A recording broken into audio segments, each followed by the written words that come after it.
Having seen a metallic-looking pupa swim by wiggling, the challenge to me was how to tie a fly that simulates this motion.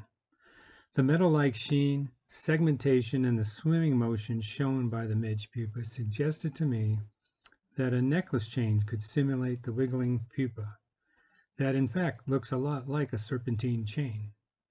Necklace chain also has the heft to get the fly hanging down at the end of the dropper near the bottom of the stream, where it should be fished. So I tied the chain midge pupa. How to tie the chain midge pupa. I'm starting off today with a hook in the vise. It's a Tiemco 2488 size 22. I'm going to be tying that on the chain with the NanoSilk 20D in black. I've also prepared the chain already. Following this video, there's a short segment on how to form these loops in the chain, as well as how to open up the chain and loosen up the chain to make it more flexible. These serpentine chains are designed not to kink on your neck, and so they have a twist in them.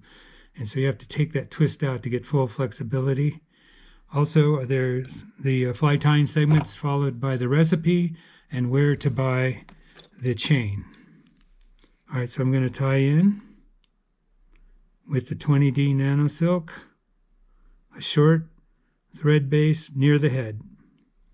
I'm using a single edge razor blade to avoid the tag in as recommended by the manufacturer. And now I'm going to take my chain segment with the loop eye, as you can see, and it's on 36 gauge stainless steel wire, which is about 1/10 of a millimeter wire. You have to go pretty fine wires because these are 0.2 millimeter chains. So I get a few wraps on there. I don't worry about snugging up the loop until I have it in place, but I don't want to over tighten. I have to leave that loop open so there's flexibility and movement between the hook and the chain. And so then I wrap it over itself and tie it in again with the thread. This is to prevent the wire from pulling out easily. There we go. Now I gotta make sure I cover the wire.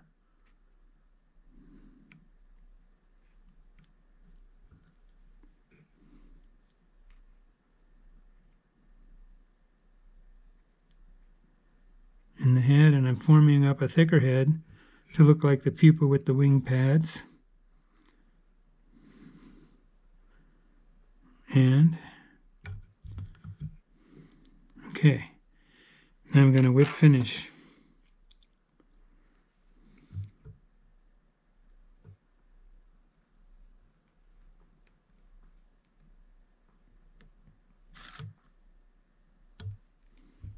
I whip finish twice with these really slick NanoSilks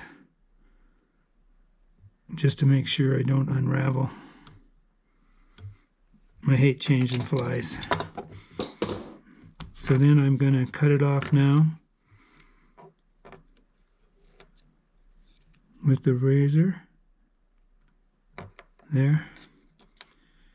And here you can see the wriggling action, the swimming action that I'm getting. But I'm going to cut it off using an old pair of scissors to a reasonable length for a pupa.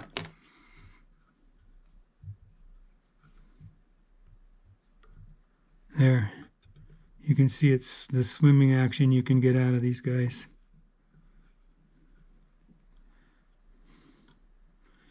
Okay, I often just fish it like this after a double whip finish, but if you want a glossy head, you can apply a small amount of the Solar-Res thin hard formula.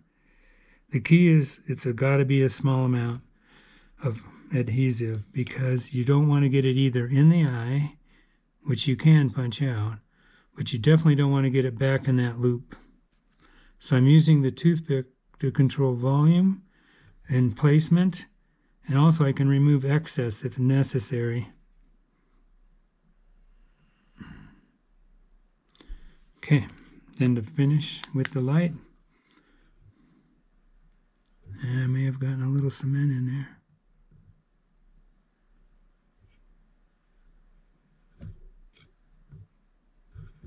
There we go, it's just hanging up a little bit.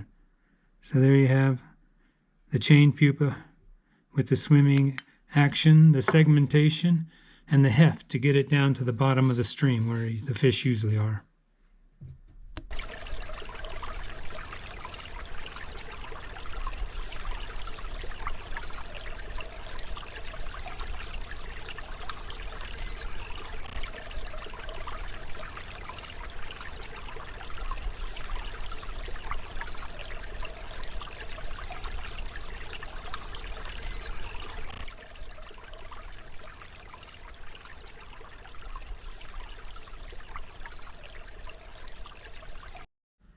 I have to show you another technique for tying the chain fly. You can see here, this is a piece of gold wire, the serpentine wire, and you can see that there's a twist in this, and that twist is in there to keep it from kinking when it's on your neck.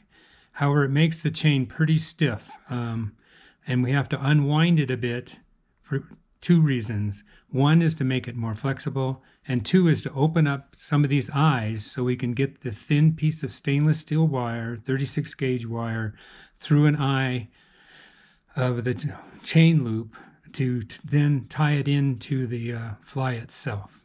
So here we're going to take this and put it in the vise like this. And by inspection, you try to see which way the twist's going. I think it has to be untwisted this way. So taking my little 4-inch locking pliers, I get a grip on it. Always have a hard time getting a grip. And I turn the chain to try and open it up, and I pull it. Physically pull on the chain slightly to get those eyes open up in the loops, so then I can thread in the 36 gauge wire.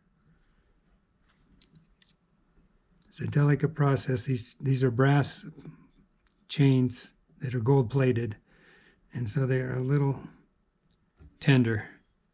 But there you can see how much looser this chain has got for this swimming motion that we want on the midge pupa.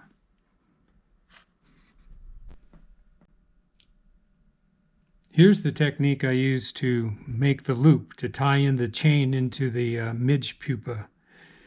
First of all, this is a much heavier piece of wire than I'd normally use. This is 40-pound test, and I wanted it thicker so you could see what's going on.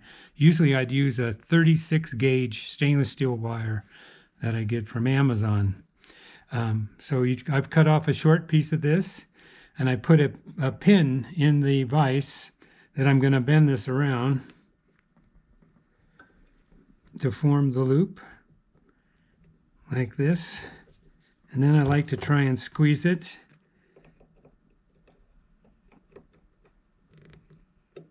up against the needle to form the loop. Here you can see. So it's a little like 2 millimeter loop that I'm going to use to thread the chain on, and then tie that into the thorax of the fly, as you'll see in the fly tying video. To get the fly to wiggle, I use a euro-nymphing rig with an anchor fly on the point that's heavy enough in a given flow regime to allow bottom bouncing. Bottom bouncing induces a subtle jigging action that simulates a swimming motion in the dropper fly.